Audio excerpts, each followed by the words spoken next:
Hi friend, आज मैं आप लोगों के लिए क्लास 10th का फिजिक्स का पहला चैप्टर यानी कि प्रकाश का परावर्तन यानी कि प्रकाश का परावर्तन से संबंधित वीवीआई क्वेश्चन लेते आया हूं, जो आपके एग्ज़ाम के लिए बहुत इम्पोर्टेंट होने वाला है।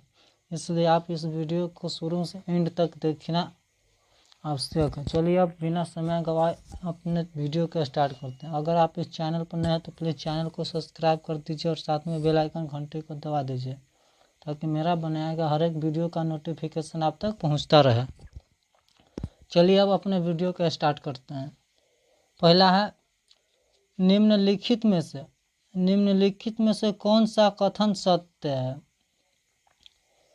कौन सा कथन सत्य है? 4 का ऑप्शन दे दिया और चुनना है कि कौन सा कथन सत्य है। तो पहला ऑप्शन दिया गया है, प्रकाश ऊर्जा का एक रूप है। प्रकाश ऊर्जा का एक रूप है, पहला ऑप्शन है। बी ऑप्शन दिया गया, प्रकाश सरल रेखा में चलता प्रतीत होता है, मान दिखाई देता है। प्रकाश सरल रेखा में चलता प्रतीत होता है।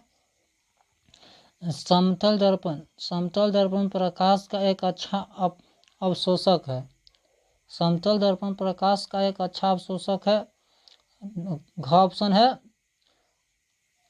आभासी प्रतिबिंब को प्राप्त करने पर्दे पर प्राप्त नहीं किया जा सकता है। आभासी प्रतिबिंब को माने कि अकाल्पनिक प्रतिबिंब को पर्दे पर प्राप्त नहीं किया जा सकता है।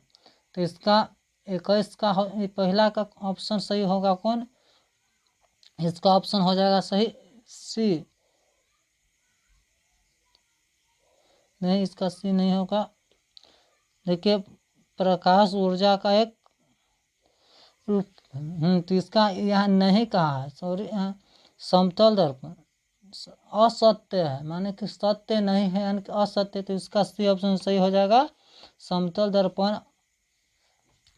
दर्पण प्रकाश का एक अच्छा अवशोषक, यह गलत है क्योंकि प्रकाश ऊर्जा का एक अच्छा रूप है। ऊर्जा का एक अच्छा रूप है, यह सही है। प्रकाश सरल रेखा में चलता है, यह भी सही है। समतल दर्पण प्रकाश का एक अच्छा अवशोषक है, नहीं, यह गलत है क्योंकि समतल दर्पण एक प्रकाश का अच्छा परावर्तक है, जिससे हम बहुत अच्छा से प्रकाश को लौटा सकते हैं। चलिए अब दूसरा क्वेश्चन देखते हैं। ऐसे पदार्थ जिनसे होकर आपतित प्रकाश का एक छोटा सा भाग ही पार कर पाता है कहे जाते हैं। ऐसा पदार्थ यानी कोई पदार्थ ऐसा है जिससे होकर आपतित प्रकाश माने कि आने वाले प्रकाश का एक छोटा सा भाग यानी कि बहुत ज़्यादा मात्रा में आ रहा है और उसमें से एक छोटा सा भाग ही पार कर पाता है, उसे कहा जाता है। पहला ऑप्शन दे दिया गया, पारदर्शी पदार्थ। दूसरा है अपारदर्शी पदार्थ। तीसरा प्रभासी पदार्थ और चौथा है बटर पेपर। तो इसका हो जाएगा पारभासी पदार्थ। पारभासी जो जिससे कम मात्रा में पार होता है उसे पारभासी कहा जाता है। चलिए तीसरा क्वेश्चन देखते हैं।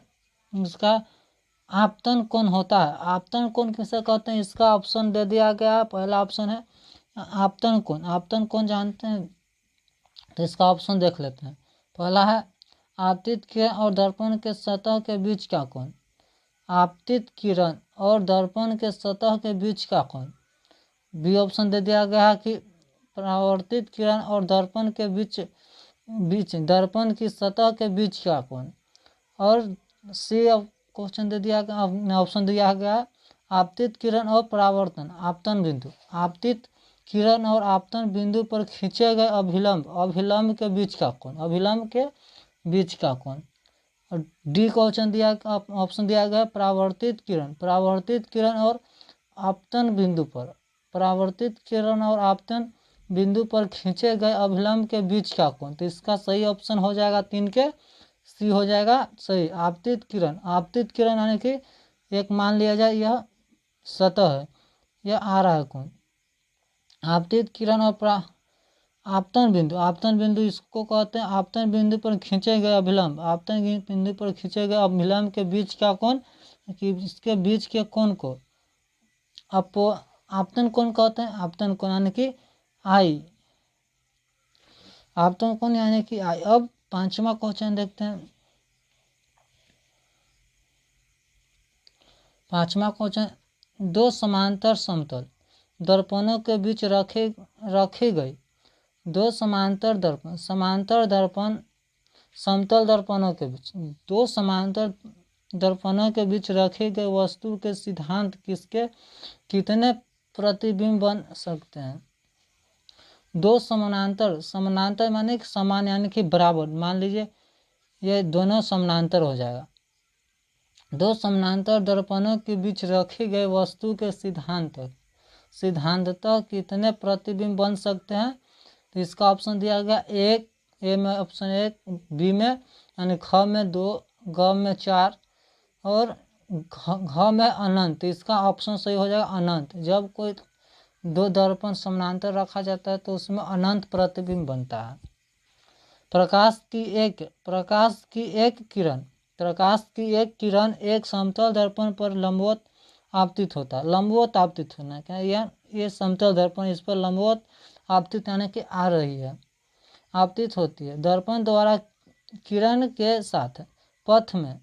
के पथ में उत्पन्न विचलन का मान होगा। उत्पन्न विचलन का मान क्या होगा?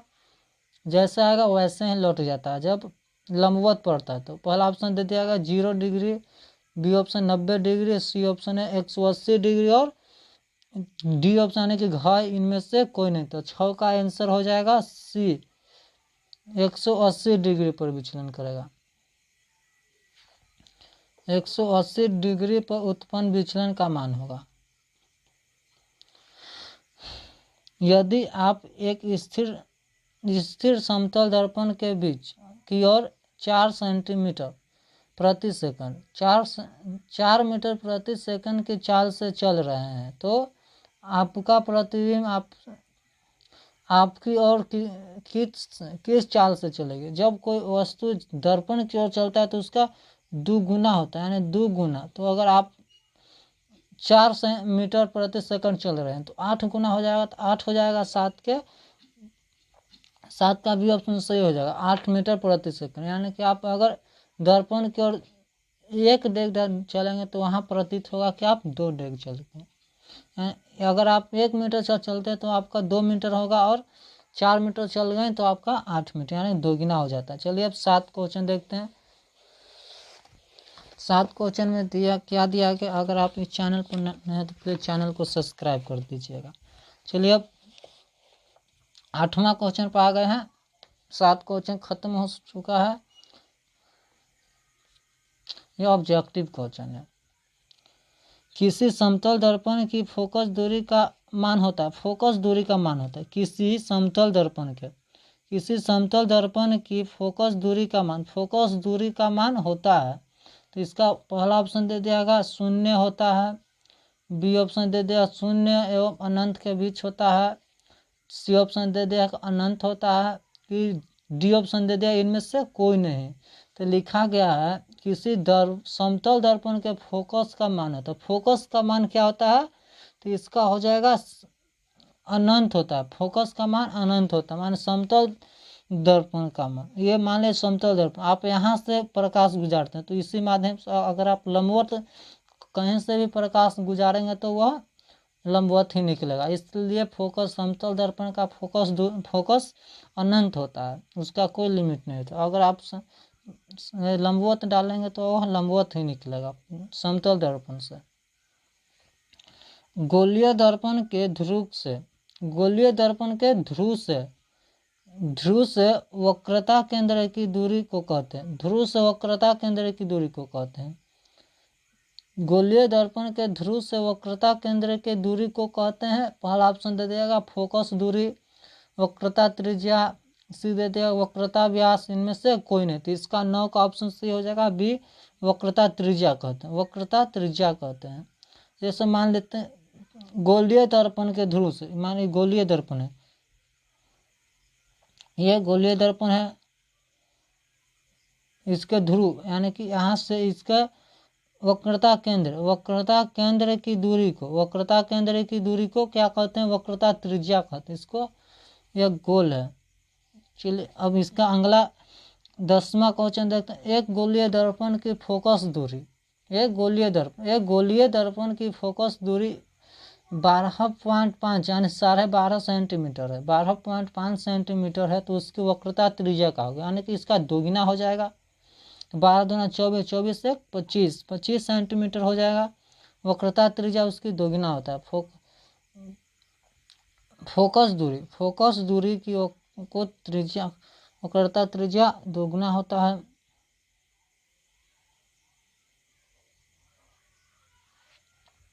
अब 11 क्वेश्चन देखते हैं, यदि किसी अवतल दर्पण के ध्रुव से यदि किसी अवतल दर्पण के ध्रुव से उसके फोकस दूरी 25 सेंटीमीटर है, 25 सेंटीमीटर वक्रता त्रिज्या है।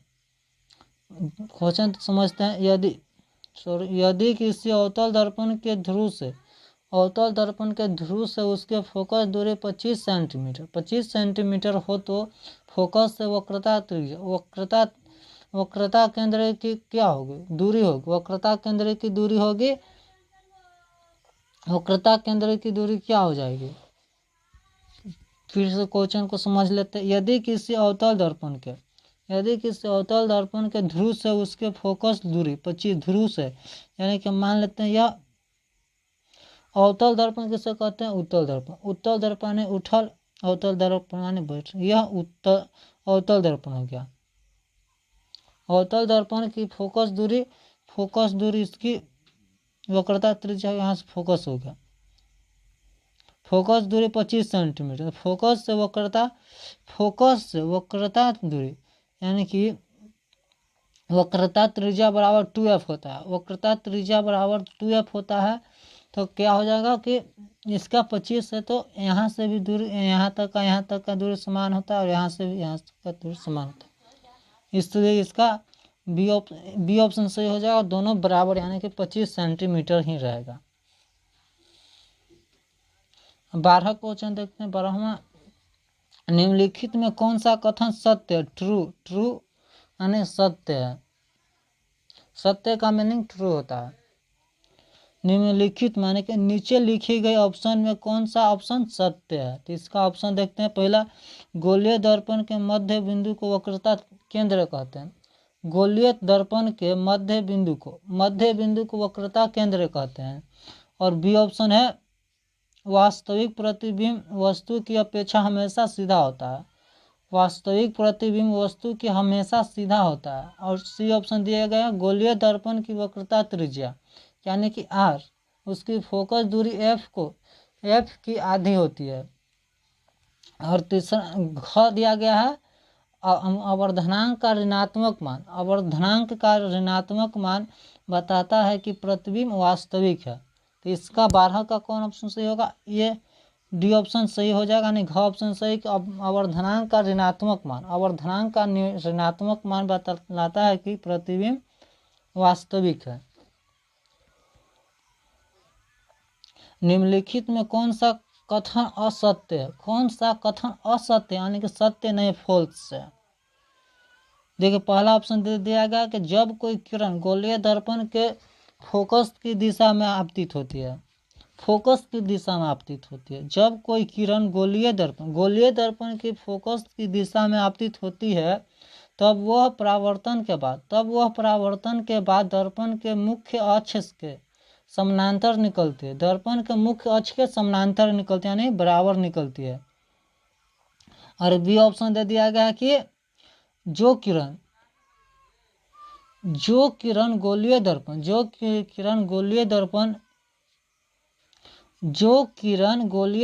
के वक्रता केंद्र की दिशा में दर्पण पर पड़ता है, जो किरण गोलीय दर्पण के वक्रता केंद्र के दिशा में दर्पण पर पड़ता है, वह परावर्तन के बाद उसी पथ पर लौट जाती है।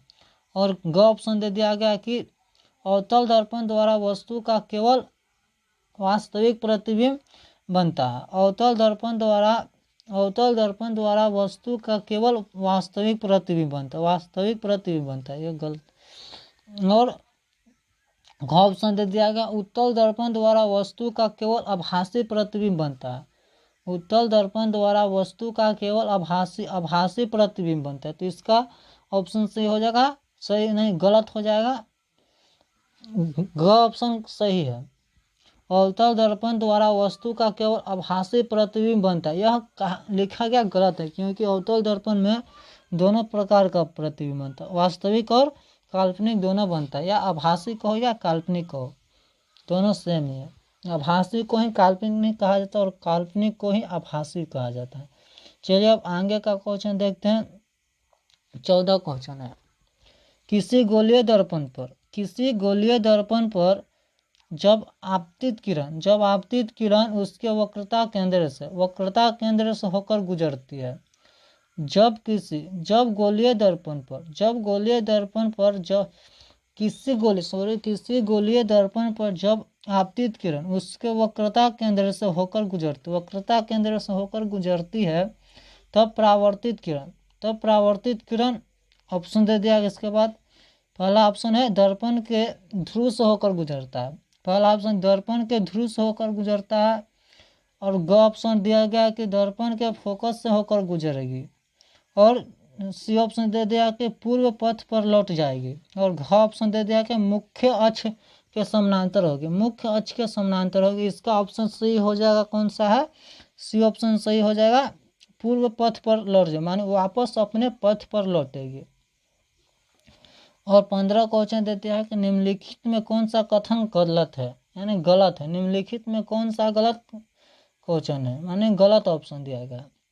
ये सब VVI क्वेश्चन है, इस याद कर लेने से लगभग 2 या 3 नंबर आ जा सकते हैं, सिर्फ एक चैप्टर में से। निम्नलिखित में कौन सा कथन गलत है, यानी गलत कथन चुनना है। चलिए पहला ऑप्शन दे दिया कि वास्तविक प्रतिबिंब वस्तु की अपेक्षा हमेशा छोटा बनता है, वास्तविक प्रतिबिंब वस्तु की अपेक्षा हमेशा छोटा बनता है, ये तो पहले ही गलत है। दूसरा, आभासी प्रतिबिंब को पर्दा पर प्राप्त किया जा सकता है, आभासी प्रतिबिंब को पर्दे पर प्राप्त किया जा सकता है। सी ऑप्शन दे दिया गया कि वास्तविक प्रतिबिंब को पर्दे पर प्राप्त किया जा सकता है,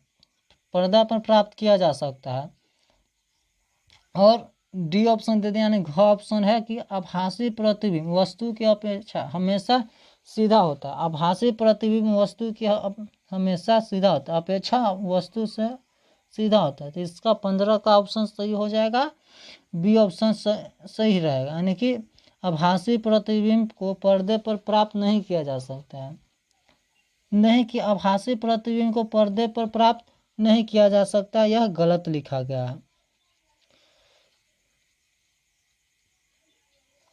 अब 16 क्वेश्चन की ओर चलते हैं। चलिए देखिए, निम्नलिखित में किस दर्पण द्वारा किसी वस्तु का आभासी प्रतिबिंब मिल सकता है, आभासी प्रतिबिंब मिल सकता है। निम्नलिखित में किस दर्पण द्वारा किसी वस्तु का आभासी प्रतिबिंब मिल सकता है, तो इसका ऑप्शन दे दिया गया। पहला ऑप्शन है समतल दर्पण द्वारा, बी ऑप्शन है अवतल दर्पण द्वारा, डी ऑप्शन ग ऑप्शन है उत्तल दर्पण द्वारा, घ ऑप्शन इनमें से तीनों दर्पण द्वारा, तो इसमें से कौन सा सही होगा, डी में सही हो जाएगा।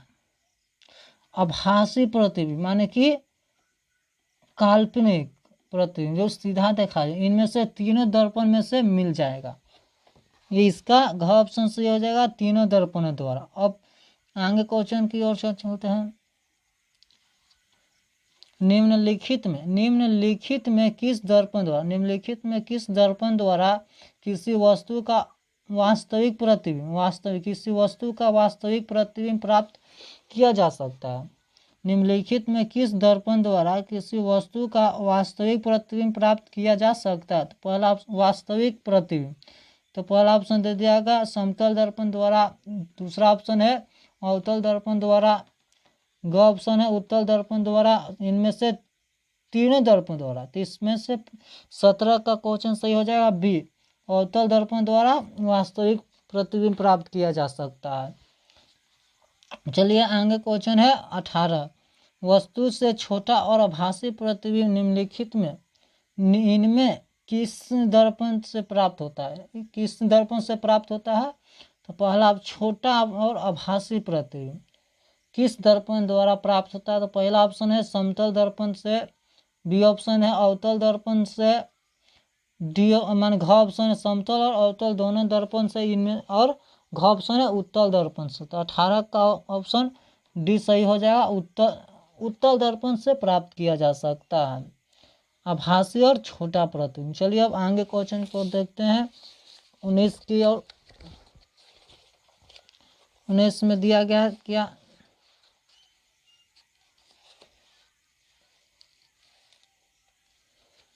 19 क्वेश्चन देखिए, यहाँ लिखा है 19 कहाँ पर स्थित होने से, कहाँ पर स्थित होने से वस्तु का वास्तविक प्रतिबिंब, कहाँ पर स्थित होने से वस्तु का वास्तविक प्रतिबिंब अवतल दर्पण की वक्रता केंद्र पर बनता है? अवतल दर्पण की वक्रता केंद्र पर बनता है। कहाँ होने से, कहाँ पर स्थित होने से, कहाँ पर रखने से या स्थित होने से वस्तु का वास्तविक प्रतिबिंब, वस्तु का वास्तविक प्रतिबिंब अवतल दर्पण के वक्रता केंद्र पर बनता है, वक्रता केंद्र पर बनता है। तो 19 पहला ऑप्शन दे दिया दर्पण के बिल्कुल पास, दर्पण के बिल्कुल पास, यानी कि घ ऑप्शन है वक्रता केंद्र पर, ग ऑप्शन है फोकस पर, और घ ऑप्शन है अनंत पर रखने। तो इसका ऑप्शन 19 का ऑप्शन वक्रता केंद्र पर रखने पर वास्तविक प्रतिबिंब अवतल दर्पण केंद्र पर बनता है। वक्रता केंद्र पर रखने पर वक्रता केंद्र पर ही बनता है, और वह वस्तु के बराबर होता है, यानी सेम साइज का। जितना बड़ा वस्तु होगा उतना बड़ा ही प्रतिबिंब बनता है। और 20 ऑप्शन है वस्तु से बड़ा आभासी प्रतिबिंब, वस्तु से बड़ा आभासी प्रतिबिंब, वस्तु से बड़ा आभासी प्रतिबिंब दर्पण से प्राप्त होता है, दर्पण से प्राप्त होता है, मैंने वस्तु से बड़ा लेकिन आभासी प्रतिबिंब प्राप्त होता है। पहला ऑप्शन दे दिया गया है कि अवतल दर्पण से, बी ऑप्शन दे दिया गया उत्तल दर्पण से, सी ऑप्शन दे दिया गया समतल दर्पण से, डी ऑप्शन दे दिया इनमें किसी दर्पण से नहीं, किसी दर्पण से नहीं। तो इसका ऑप्शन 20 का ऑप्शन सही हो जाएगा ए, अवतल दर्पण द्वारा आभासी प्रतिबिंब प्राप्त होता है, मतलब 12 प्रतिबिंब प्राप्त हो जाता है जब हम उसके पास नम रखते हैं। फोकस दूरी और उसके मुख्य केंद्र के पास रखते हैं तो वह बहुत बड़ा बन जाता है। अब ये 21 क्वेश्चन है अवतल दर्पण द्वारा किसी वस्तु का बन सकता है, किसी वस्तु का यानी प्रतिबिंब कैसा बन सकता है, इसका कहने का मतलब है अवतल दर्पण द्वारा किसी वस्तु का बन सकता है यानी प्रतिबिंब कैसा बन सकता है। पहला ऑप्शन दिया है कि केवल आभासी प्रतिबिंब, केवल आभासी प्रतिबिंब, बी ऑप्शन दे दिया केवल वास्तविक प्रतिबिंब, सी ऑप्शन दे दिया कि ए और बी दोनों माने कि वास्तविक और अवास्तविक, यानी आभासी और वास्तविक दोनों, इनमें से कोई नहीं। तो इसका ऑप्शन 21 का ऑप्शन सी ऑप्शन सही हो जाएगा, केवल दोनों आभासी और वास्तविक प्रतिबिंब दोनों बन सकता है। और आगे का क्वेश्चन देखते हैं कि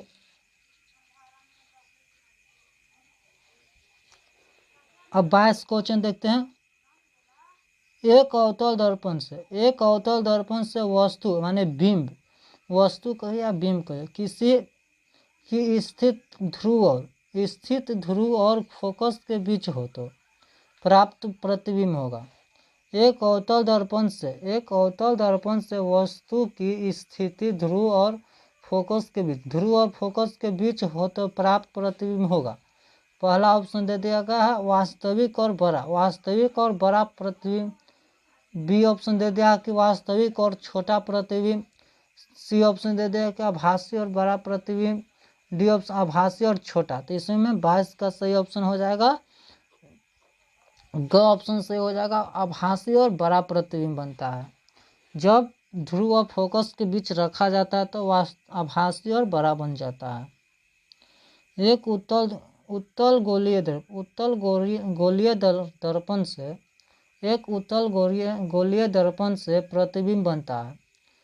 एक उत्तल गोलीय दर्पण से प्रतिबिंब बनता है। पहला ऑप्शन दे दिया गया आभासी प्रतिबिंब, बी ऑप्शन है वास्तविक प्रतिबिंब, सी ऑप्शन है आकार में बड़ा और डी ऑप्शन है उल्टा। तो इसका 23 का ऑप्शन कौन सा सही हो जाएगा? पहला ऑप्शन सही हो जाएगा, आभासी प्रतिबिंब सही हो जाएगा। एक दर्पण से किसी भी दूरी पर रखी एक वस्तु का सीधा प्रतिबिंब की प्राप्त होता है, कि प्रतिबिंब ही प्राप्त होता है। एक दर्पण से किसी भी दूरी पर रखी वस्तु का सीधा प्रतिबिंब ही प्राप्त होती है। दर्पण हो सकता है, वो दर्पण हो सकता है। पहला ऑप्शन है दे दिया गया केवल समतल दर्पण, बी ऑप्शन दे दिया गया केवल उत्तल दर्पण, सी ऑप्शन है केवल समतल और उत्तल और अवतल डिम देते हैं। इसका ऑप्शन ग ऑप्शन सही हो जाएगा। समतल दर्पण और उत्तल दर्पण दोनों में बनता है। 25 क्वेश्चन है, यदि किसी दर्पण द्वारा बने प्रतिबिंब का आकार यानी कि साइज हमेशा वस्तु के आकार के बराबर हो तो दर्पण होगा। यदि किसी दर्पण द्वारा बने प्रतिबिंब का आकार यानी साइज हमेशा वस्तु के आकार के बराबर हो तो दर्पण होगा। पहला ऑप्शन दे दिया गया उत्तल दर्पण, बी ऑप्शन अवतल दर्पण, सी ऑप्शन समतल दर्पण, डी ऑप्शन समतल एवं उत्तल दोनों। तो इसमें से पहला कौन सा सही ऑप्शन हो जाएगा? सी ऑप्शन हो जाएगा समतल दर्पण, यानी कि इसमें हमेशा वस्तु के आकार के बराबर साइज बनता है। चलिए अब आगे का प्रश्न देखते हैं। 26 दे दिया गया है, अवतल दर्पण से बनने वाला वास्तविक प्रतिबिंब तब